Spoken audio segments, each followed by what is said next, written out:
한강이 저도 주변에 있긴 하지만 뭐 바로 옆은 아니지만 그래도 걸어갈 수 있는 거리거든요. 근데 마음의 여유가 없으면 정말 안 가게 되는 것 같아요.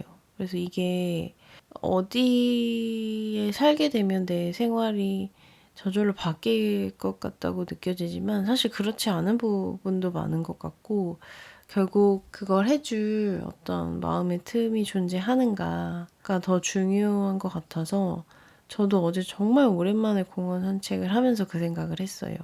최근에 나는 되게 마음의 여유가 없었구나. 이 공원에 정말 오랜만에 왔고 이 공원이 생길 때 그렇게 좋아했었는데 저희 집 옥상에도 제가 가끔씩 옥상에 올라가서 야외에서 그 밥 먹는 느낌이 좋아서 테이블을 마련해놨는데 올해 가을에 거기 한 번도 올라가지 않은 거예요. 그래서 그냥 지금 테이블에 눈이 쌓여 있어서 얼른 청소를 해줘야 되는데 봄에는 꽤 많이 갔었거든요. 근데 이게 참 그래서 환경이 사람을 바꾸기도 하지만 결국 중요한 건 내 마음속에 그걸 해줄 여유 공간이 있느냐인 것 같아서 이제 눈이 많이 와서 테이블에 그 커버를 씌워놓지 않아서 아차차라는 생각을 하면서 올 가을과 또 겨울을 맞이하는 저의 마음의 여유 공간에 대해서 조금 다시 생각을 해보게 됐어요. 이렇게 기록을 하면서 매일매일 틈을 만들어주려고 하는 것이 또 하나의 저를 버티게 하는 분명히 도움이 되는 일이기도 했지만 전체적인 에너지의 양으로 봤을 때 또 집중해야 되고 몰입해야 되는 되게 큰 과제들이 있다 보니까 의도적으로 이완할 시간을 많이 만들어주지는 못했던 것 같아요. 그것들을 좀 다시 어제 산책을 하면서 확실히 좀 좋은 치유는 자연을 봤을 때 만들어지는 것 같고 어제도 그래서 조금 더 새로운 시각에서 더 긴 호흡의 이완들을 많이 만들어줘야겠다는 다짐을 하게 됐거든요.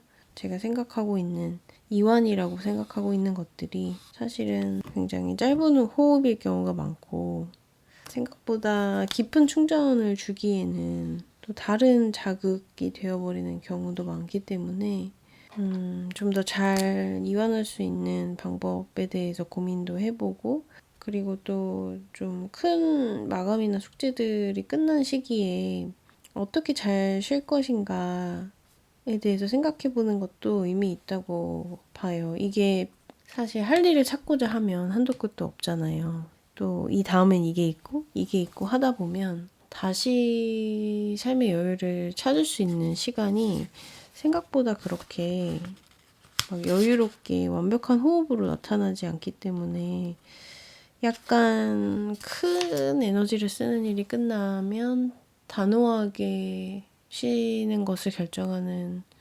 마음도 필요하다는 생각이 들어서 지금은 물리적으로 많은 여유를 만들 수 없지만 이제 좀 큰 과제들이 끝나면 어떻게 쉬면 좋을까? 이런 것들에 대해서도 생각을 해보려고 해요. 최대한 많이 자극을 줄이는 방식으로 쉬고 싶은데 휩쓸리듯이 쉬다 보면 다시 보상심리 때문에 더 큰 자극을 찾아서 정서적으로 쉬게 되지 못할 가능성이 높아진다고 생각해서 이런 것들에 대해서 좀 어제 산책을 하면서 다시 상기해보는 시간이었고 그래서 오늘도 저녁 시간에 어제 이제 별을 잠깐이지만 봤던 게 너무 좋았거든요. 그래서 좀 천천히 걸으면서 하늘도 올려다보고 살짝 기분 좋은 추위를 느끼면서 저녁에 산책을 하면 좋겠다는 생각을 오늘의 계획으로 또 시도해봐야겠다 기록을 해봤습니다. 오늘도 어제 하루의 기록과 오늘의 계획을 모두 마쳤는데요. 오늘 하루도 나를 잘 돌보는 하루 만드시기를 바라겠고요. 또 즐거운 하루 보내시기를 바라겠습니다. 안녕.